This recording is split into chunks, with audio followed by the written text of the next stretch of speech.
तो दोस्तों, एक और नया दिन और मैं बलजीत परमार हाजिर हूँ एक नई कहानी, एक नया किस्सा लेकर। कल आपने सुना बड़ौदा में मुंबई पुलिस का बहुत बड़ा ऑपरेशन, लेकिन मामला वहीं ख़त्म नहीं हुआ। उसके बाद मुंबई की हिस्ट्री में, मुंबई पुलिस के इतिहास में सबसे बड़ा और ख़तरनाक ऑपरेशन चला, जो 3 दिन तक चलता रहा। 72 घंटे से ज़्यादा भीड़ भड़के वाले इलाके में, और जहाँ पर टेररिस्ट जो थे, Sikh terrorist, Khalistan liberation force के दूसरा मॉड्यूल, एक मॉड्यूल तो बड़ौदा में ख़त्म हो गया, लेकिन उसके बाद कुछ महीनों के बाद उससे भी ज़्यादा खतरनाक लोग पंजाब से छोड़ के बड़े सोफिस्टिकेटेड हथियार लेके फिर मुंबई में एंटर करते हैं, और अब मुकाबला मुंबई शहर के अंदर होता है, और वो भी ऐसी जगह पे जहाँ टेररिस्ट एक पहाड़ी के ऊपर टॉप पर थे और पुलिस वाले नीचे थे। मतलब सिटिंग डक, नीचे से ऊपर गोली चलानी बहुत मुश्किल था और ऊपर से नीचे फायर करना बहुत आसान था, और बहुत ही खतरनाक और जोखिम भरा हुआ ऑपरेशन था। जहाँ पे, इसके पहले कि मैं आपको पूरी कहानी सुनाऊं, आपको एक बात बता दूं कि आपने जो मुंबई पुलिस के अंडरवर्ल्ड के एनकाउंटर सुने हैं, उनमें से 90% फेक क्यों थे, उसका अंदाज़ा आप इन एनकाउंटर से लगा सकते हो कि जितने खतरनाक एनकाउंटर, जहाँ पे हज़ारों गोलियां आमने सामने से चलती थी, वहाँ पर इन सो कॉल्ड एनकाउंटर स्पेशलिस्ट में से एक भी उनमें नहीं था, एक आध को छोड़ के। Like M.A. कवि, बहुत बढ़िया ऑफिसर, दिलेर जांबाज ऑफिसर मुंबई पुलिस के, इकबाल शेख, सुनील देशमुख, जय सिंह पाटिल, ऐसे बहुत सारे, मैं सबके नाम अभी अचानक याद नहीं आते, लेकिन 30-35 ऑफिसर मुंबई पुलिस के, जिसको हम गोल्डन ईरा कहते हैं, मुंबई पुलिस का सुनहरी समय, उस समय जिन लोगों ने अपनी जान पे खेलकर मुंबई शहर के लोगों को सेफ्टी और सिक्योरिटी प्रदान की, ये कहानी उन हीरोज़ की है। लेकिन उनको कोई नहीं जानता, उनका नाम नहीं जानते लोग, क्योंकि उसके बाद जो एक नक्सस के साथ जुड़े हुए अफसरों की नई फौज आती है, जिनको हम सो कॉल्ड एनकाउंटर स्पेशलिस्ट कहते हैं, उन्होंने अपने नाम के साथ कत्ल तो जोड़ लिए, लेकिन मुंबई पुलिस का नाम रोशन नहीं किया, बल्कि बदनाम किया, 2-4 को छोड़ के बाकी सारे। लेकिन उसके पहले जिन लोगों का इतिहास हमने आपको कल सुनाया, ACP रिटायर्ड इकबाल शेख की ज़बानी, आज मैंने उनके 2 और साथियों से बातचीत करने की कोशिश की। Sunil Deshmukh, equally wonderful brave officer, उनसे मेरी बात हुई। कवि साहब का फ़ोन नहीं लगा, पता नहीं क्या बात, घंटी बजती रही है, लेकिन जब मैं व्हाट्सएप कॉल करता था तो घंटी बजती थी, और जब नॉर्मल कॉल करता था तो कहते थे कि ये नंबर अभी टेम्परेरीली काम में नहीं है, मतलब शायद ख़राब होगा या कहीं गए होंगे। लेकिन अभी बहुत से किस्से बाकी हैं, जहां आपको कवि साहब से बात भी करवाएंगे, जो शूट आउट एट लोखंडवाला के हीरो थे, जिसमें अंडरवर्ल्ड के 2 लोग मारे गए थे। लेकिन ये वो ऑफिसर थे जो पुलिस के लिए काम करते थे, लोगों के लिए काम करते थे, ना कि अपनी प्रॉपर्टी, जायदाद, बिजनेस और नकली नाम कमाने के लिए काम करते। इन सब ऑफिसर्स की आज भी इज्जत है, आज भी लोग इनके नाम से कद्र करते हैं। खैर, आज आपको सुनाएंगे ऑपरेशन खिंडी पाड़ा का ऑपरेशन। खिंडी पाड़ा एक बाउंड्री पे बना हुआ एरिया है, मोलंड और भांडुप एरिया, मुंबई का ईस्टर्न सबर्ब्स। और वहाँ पे अमर नगर करके एक एरिया है, उसके ऊपर थोड़ी छोटी सी हिलक है, एक पहाड़ी है छोटी। और मुंबई में जितनी पहाड़ियाँ हैं सबके ऊपर झोपड़पट्टी बनी हुई है और बहुत डेंसली पॉपुलेशन एरियाज होते हैं। इतनी छोटी छोटी गलियाँ ऊपर जाती हैं पहाड़ों के ऊपर कि अगर खुदा ना खास्ता किसी को स्ट्रेचर पे डाल के ऊपर नीचे लेके आना हो तो आप नहीं ला सकते, व्हील चेयर नहीं जा सकती, कोई हैवी सामान नहीं जा सकता। इतना डेंसली पॉपुलेट, साथ के साथ जुड़े हुई झोपड़पट्टी। और वहाँ पे बलदेव सिंह सैनी और उसके साथी जो बड़ौदा में मारे गए, उनके मरने के बाद खालिस्तानी फोर्सेस के लिए फंड इकट्ठा, पैसा इकट्ठा करने के लिए एक दूसरा मॉड्यूल पंजाब से मुंबई पहुंच जाता और उसमें भी 4 लोग होते हैं, इसमें भी 4 लोग थे, मॉड्यूल 4 लोगों का होता होगा। और उन्होंने आके जो दहशत फैलाई मुंबई में, एक सरदार लड़की ने एक हिंदू लड़की से शादी कर ली और इस नए मॉड्यूल ने उन दोनों यंग मियाँ बीवी को गोलियों से मार दिया। और जितने अमीर सिख परिवार थे, ट्रांसपोर्टर, रेस्टोरेंट वाले, होटल वाले, उनसे बड़े लेवल की फिरौतियों की मांग की। जिसने नहीं दिया उनको मार दिया। एक नया दौर जो पुलिस सोच के बैठी थी कि बलदेव सिंह सैनी और उसके साथियों के मरने के बाद मुंबई में सिख दहशतवाद की वार्ता ख़त्म हो जाएगी, नहीं हुई। चंद महीनों में नए सिरे से शुरू हो गई। उन्हीं दिनों में खबर आती है कि न्यू मुंबई, जहाँ पे बहुत सारे सिख ट्रांसपोर्टर रहते थे और उनके ऑफिस भी थे, अमीर आदमी, उनमें से एक से 50 लाख रुपए की फिरौती मांगी गई 1992 में। आप अंदाजा लगा लीजिए कितने खतरनाक लोग होंगे ये अंडरवर्ल्ड वालों ने। थे ऐसे काम उस जमाने में तो 1-2 लाख की फिरौती मांगते थे। और यहाँ पे 1992 में बलदेव सिंह के मरने के बाद नए लोगों ने 50 लाख की फिरौती मांग दी और उस आदमी ने, बेचारे ने डर के 25 लाख दे भी दिया। और वो 25 लाख जहाँ से दिया था वो यही खिंडी पाड़ा जो पहाड़ी के ऊपर बसा हुआ एक छोटा सा गांव था, वहाँ पे डिलीवर किया था। उसके बाद उसने कहा कि भाई साहब मेरे पास पैसे नहीं हैं। इन लोगों ने उसको तंग करना शुरू किया और दुखी होकर उस आदमी ने खान साहब को शिकायत कर दी। खान, आफ्ताब अहमद खान, जो उस समय ATS के हेड हुआ करते थे, वही पूरा का पूरा ऑफिसर्स का ग्रुप जो बड़ौदा जाके इतना बड़ा काम करके आया था, वो सब के सब ऑफिसर लग गए ढूंढने में कि खिंडी पाड़ा में वो आदमी कहाँ छुपा है, नहीं पता चल रहा था। खिंडी पाड़ा की जो पहाड़ी है उसकी पीछे की तरफ, बिहाइंड दैट हिल, जो मुंबई का सबसे बड़ा नेशनल पार्क है, जहाँ हज़ारों एकड़ में है वो, जहाँ पे जंगली जानवर वगैरह घूमते हैं और उसको बहुत से लोग देखने जाते हैं, बहुत बड़ा एरिया है।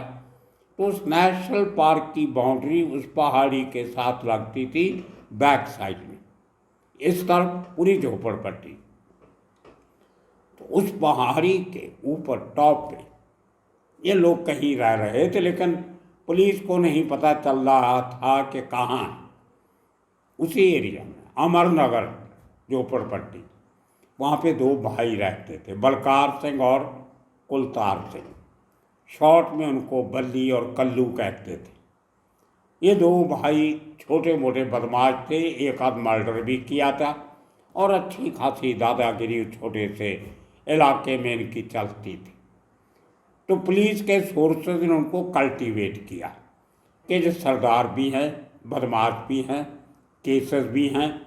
तो उनको कुछ लालच वगैरह दिया गया कि आप हमें ढूंढ के बताइए कि पंजाब से आए हुए ये खालिस्तान कमांडो फोर्स के आतंकी कहाँ छिपे हैं।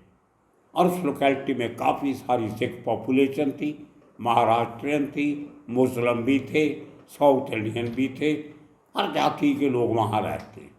और हर आदमी से, हर शख्स से ये बात साझी नहीं की सकती, क्योंकि अगर उन खालिस्तानियों को इस बात की भनक लग जाती कि पुलिस हमें ढूंढ रही है, तो शायद पूरा ऑपरेशन फ्लॉप हो जाता। उन्हीं दिनों में जब उनको ढूंढने की कवायद जारी थी, खान साहब के जो सब जवान, जिनमें इकबाल शेख, M.A. कवि, सुनील देशमुख, जय सिंह पाटिल और बहुत सारे दर्जनों ऑफिसर 20 दिन तक उस नेशनल पार्क के जंगलों में शिफ्टों में बैठा करते थे कि कभी भी खबर आ जाए खिंडी पाड़ा से तो हम यहाँ से मिनटों में पहुँच के भाग के उनको मुकाबला कर सकें। लेकिन 20 दिन तक कोई खबर नहीं आई। अंत में खान साहब ने उस फैमिली जिसने 25 लाख दिया था और 25 लाख और देना था, उनको कहा कि आप अब कभी फ़ोन आए तो आप बता देना कि हम पैसा देने को तैयार हैं, हमारी जान छोड़िए, हम आपको आपका मांगा हुआ पैसे की पेमेंट करते हैं। अब इनको पता था कि वो खिंडी पड़ा इलाका तो पता था, लेकिन उसमें कहाँ हैं, वो हज़ारों की झोपड़पट्टियों में ढूंढना बहुत मुश्किल होता है, रिस्की काम था बहुत। और इनको ये भी पता था पुलिस को, उनके पास बहुत खतरनाक हथियार हैं। चारों के चारों आदमी ISI के ट्रेंड आदमी, उनके पास AK-47 असॉल्ट राइफल्स के अलावा लाइट मशीन गन और मल्टीपर्पज़ मशीन गन वो भी थी, जो एक बार आप उसको फिक्स करके, एम फिक्स करके आप पाँव से उसका खाली होल्ड करके रखो तो गोलियां चलती रहती हैं स्पीड से। इस किस्म के हथियार उनके पास थे। और ये तो बाद में पता चला कि उनके पास क्या क्या था, लेकिन खबर थी पुलिस के पास कि इनके पास खतरनाक हथियार हैं। रिस्क लेना जायज़ नहीं था, बड़े तरीके से काम करना पड़ता। तो पुलिस ने क्या किया, जब घेरा डाला उस इलाके, जब एक दिन खबर चली, वो जो दो खबरी थे कुलतार सिंह, बलकार सिंह, उन्होंने भी खबर दी और जिन लोगों को पैसा मांगा गया था उन लोगों ने भी कुछ इशारा किया। तो पुलिस ने ज़ीरो डाउन करके उस पूरे एरिए को दूर से घेरा, जहाँ से पहाड़ी से इधर उधर नज़र नहीं आता था। एक एक करके घरों को खाली करवाना शुरू किया पुलिस ने चुपके से। कोई 24-25 घंटे में थोड़े से घर नीचे नीचे के खाली करवा लिए। लोगों को रहने का बंदोबस्त मोलन के और भालडब के स्कूलों में किया गया, परिवारों को वहाँ रखा गया ताकि उनकी जान को खतरा ना हो, क्योंकि कोलैटरल डैमेज बहुत हो सकता था। हज़ारों लोग उस एरिया में रह रहे, अगर कहीं गोलियों से आग लग जाए, जब कुछ हो जाए तो बहुत बड़ा नुकसान हो सकता था। तो बड़ा पाँव फूंक फूंक के रख रही थी पुलिस फोर्स, जिसमें जो सभी ऑफिसर थे जो बड़ौदा एनकाउंटर में भी शामिल थे, वहाँ का माहौल देख आए थे। तो 24 घंटे से ज़्यादा थोड़ा सा बेस क्लियर करने में इनको लगा, और उसके बाद लेकिन एग्जैक्ट लोकेशन पता नहीं थी कि आतंकी कहाँ छिप के बैठे हैं। और उसके बाद जब कंटैक्ट होता है, अंदर अंदर बात फैलती है, तो एक लोकेशन एग्जैक्ट पता चलती है। उसके बाद बड़े तरीके से पुलिस वाले झोपड़पट्टियों के बीच में से छोटे छोटे रास्तों से निकलते अपने आप को बचाते हुए जैसे ही फायरिंग रेंज जो होती है, जितनी दूर तक गोली पुलिस की जा सकती है वहाँ तक पहुँचे, तो आगे से जो आतंकी थे वो पूरे तैयार बैठे थे। उन्होंने एक बंकर भी बना के रखा था, उस बंकर में बैठे थे, पहाड़ी पे बंकर बना लिया था, खड्डा खोद लिया था। और सबसे पहले फायर जब पुलिस के कमांडोज जाते हैं, उनमें एक कमांडो था, एक सिपाही, संजय उसका नाम था, Sunjae, SONJ, Sunjae, first name शायद विनायक था या प्रकाश था। वो खान साहब का बॉडीगार्ड कमांडो था। जैसे ही वो बड़े तरीके से आगे बढ़ने की कोशिश कर रहे थे, AK-47 का बस्ट आता है और उस संजय के माथे में पहली गोली लगती। पुलिस का एक जवान शहीद हो जाता और उसके बाद फिर वहाँ छिपने की जगह ढूंढ के पुलिस वाले अपनी पोजीशन लेके बैठते हैं कि ऊपर पहाड़ी पे कुछ दिखाई नहीं देता, झोपड़े हैं, और वो ऊपर से बैठ के सब नीचे दिखाई दे रहा मूवमेंट उनको, गलियों में इधर उधर सब। उनको एडवांटेज था, जैसे हमारी कारगिल की लड़ाई में पाकिस्तान पहाड़ी के टॉप पे था, हिंदुस्तानी सेना नीचे से ऊपर जा रही थी। तो उसी किस्म की कुछ हालात इस पहाड़ी के ऊपर भी थी। तो उसके लिए स्ट्रैटेजी चेंज करनी पड़ी और घर खाली करवाए गए। करते करते नीचे के तकरीबन 3,500 लोगों को एवैक्यूएट किया गया। ऐसा एक एक करके, ताकि भगदड़ नहीं मचे और टेररिस्ट जो है वो अलर्ट नहीं हो, कोई ज़्यादा बड़ा कदम नहीं उठाए, आम लोग नहीं मरे। मैं कई बार हैरान होता हूँ जब वो पूरा किस्सा मुझे ऑफिसर सुना रहे थे कि कितनी पेशेंस होगी, कितना जिगरा होगा। इनको मालूम था कि सामने खतरनाक लोग बैठे हैं और फिर भी अपना जो माइंड कंट्रोल करके, नर्व्स कंट्रोल करके ये लोग लोगों को बचाने की पहले बात कर रहे हैं और अपने आप को बचाने की बात नहीं हो रही। सो दोस्तों, वो पूरी शाम, पूरी रात बड़े तरीके से लोगों को निकालने में लगी। दूसरे दिन 24 घंटे बीत जाने के बाद अर्ली मॉर्निंग फिर, लेकिन जो ऊपर के लोग थे उनको निकालना अभी बाकी था, जो टेररिस्टों के नज़दीक थे।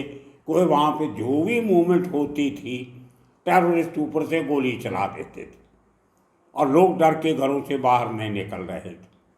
तो पुलिस ने इंतज़ार किया कि देखते हैं कि उनमें से कुछ पहल करते हैं। वो घेरा तो डाल लिया, अब भागने का उनका तो कोई चक्कर है नहीं, लेकिन गोलियां कितनी चलेंगी, किसकी पेशेंस कितना काम आती है, उसको लेते पुलिस ने स्ट्रैटेजी बढ़ाते रहे।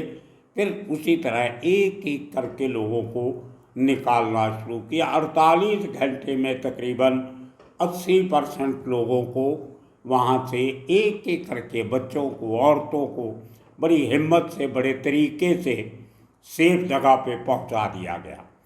अब ऊपर के थोड़े से घर बचे थे जहाँ टेररिस्ट पहाड़ी के टॉप पे छुपे हुए थे, बंकर बना के बैठे थे, उनको अभी घेरा जाए तो कैसे घेरा जाए।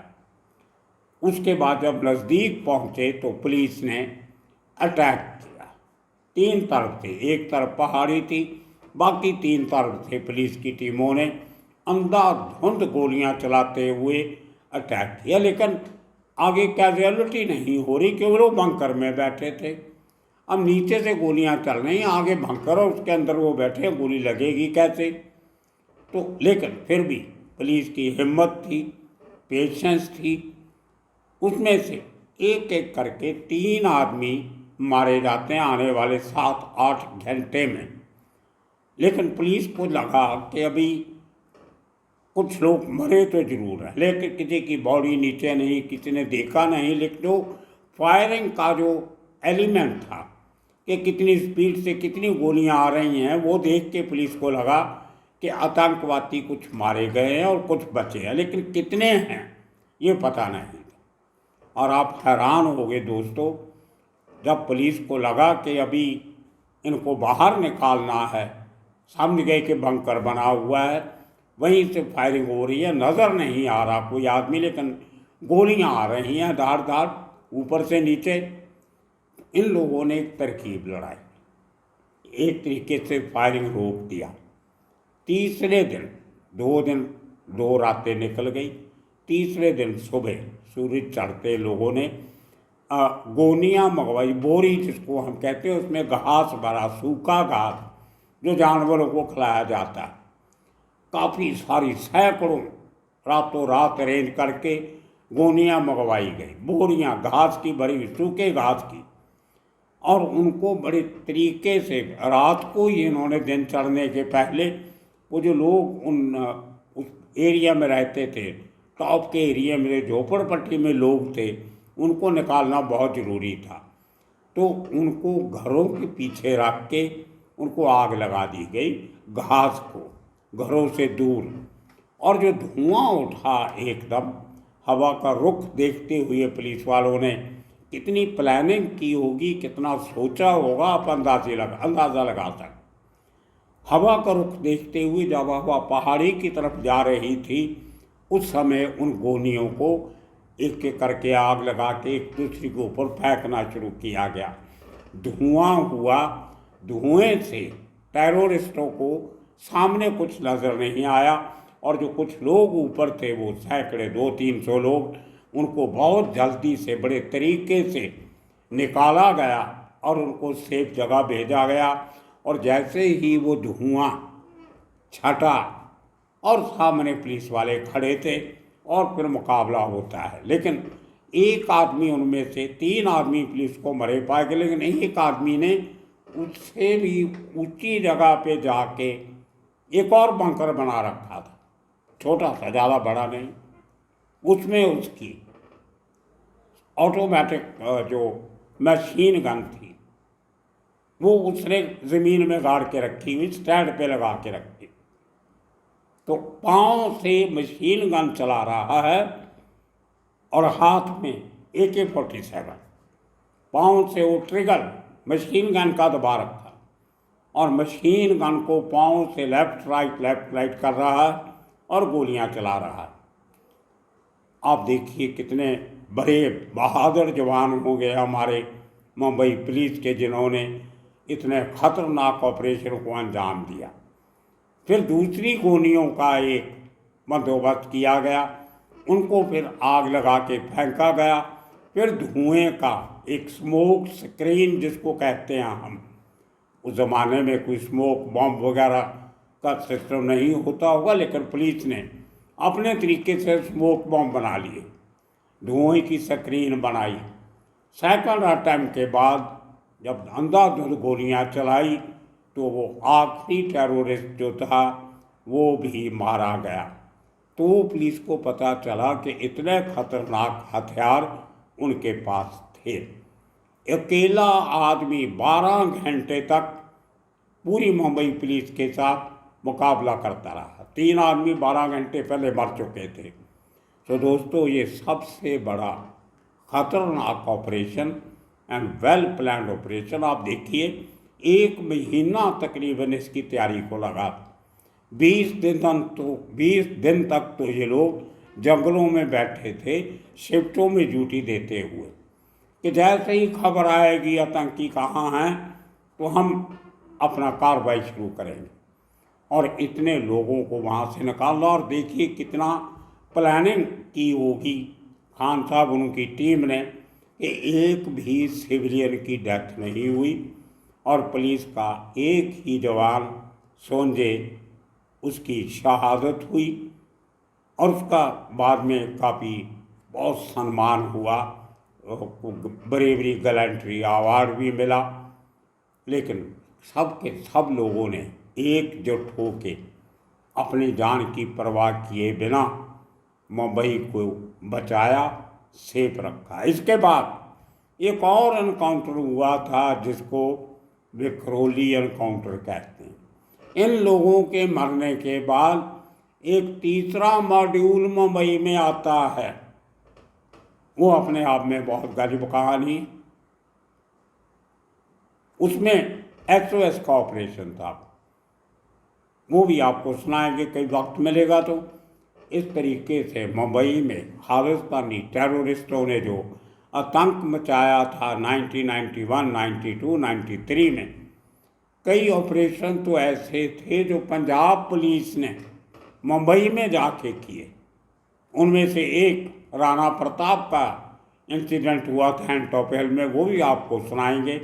कैसे मुंबई पुलिस के कमांडोज, पंजाब पुलिस के कमांडोज मुंबई आए और मुंबई पुलिस की मदद से उस खालिस्तानी मॉड्यूल को एंटोपल में बस्ट किया था। बहुत बढ़िया ऑपरेशन था वो भी किस्सा आपको सुनाएंगे। लेकिन आप सबको ये याद रखना होगा कि एनकाउंटर स्पेशलिस्ट असली वो नहीं हैं जिनका हम जिक्र अक्सर करते हैं। असली ये लोग हैं पुलिस की जिंद जान, golden era of Mumbai police के जांबाज ऑफिसर, जिनकी आज भी समाज में, पुलिस फोर्स में इज्जत है, नाम है, लोग उनकी कद्र करते हैं। तो दोस्तों, आने वाले दिनों में ये ऑपरेशन को कहते हैं ऑपरेशन ऑफ खेडीपाड़ा, आने वाले दिनों में इसी किस्म के और जो बड़े बड़े ऑपरेशन मुंबई पुलिस ने किए, जिनका चर्चा कभी नहीं होता क्योंकि वो अंडरवर्ल्ड के साथ जुड़े हुए नहीं हैं। लोगों को सिर्फ अंडरवर्ल्ड बड़ा लगता है, लेकिन अंडरवर्ल्ड के बाप भी इस किस्म के मुंबई पहुंचते रहे हैं। वो हथियार जो इन लोगों ने इस्तेमाल किए थे, वो शायद मुंबई के अंडरवर्ल्ड के किलर्स ने कभी देखे भी नहीं होंगे। वो दौर भी मुंबई पुलिस ने देखा है। कुछ दिन हम उस अच्छे दौर की बातें करेंगी जिन्होंने मुंबई को सेफ सिक्योर रखा। आने वाले दिनों में इसी किस्म के किस्से कहानियाँ लेके फिर हाजिर होंगे। तब तक के लिए आप सबका बहुत बहुत शुक्रिया, धन्यवाद।